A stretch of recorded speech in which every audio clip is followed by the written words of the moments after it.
வணக்கம் உறவுகளே, நான் உங்கள் ஏஎஸ். அழகு கண்ணோட்டம். ஒரு சிறிய ஊரில் ஒரு நபர் நாளன்றுக்கு ஒரு அழகான பூவை பறித்தார். அந்த செடியில் சிறிய சிறிய மலர்களை அவன் கையில் எடுத்து வைத்து அவற்றின் வண்ணத்தையும் இவனுடைய எண்ணத்தையும் ஒப்பிட்டு பார்த்தான். அவன் மனம் முழுவதும் வலி இருந்து கொண்டிருந்தது. ஆனால் அவன் அந்த பூவை பார்த்தவுடன் அந்த கவலையே மறந்து போய்விட்டது.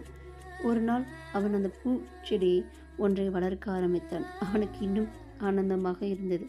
அப்படி அவன் ஒவ்வொன்றாக வளர்க்க ஒரு தோட்டமே அவன் உருவாக்கிவிட்டான்.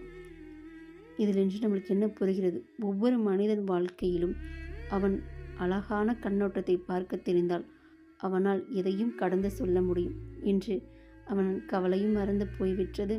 ஒரு தோட்டத்தையே அவனால் உருவாக்க முடிந்தது. அதே போல்தான் நாம்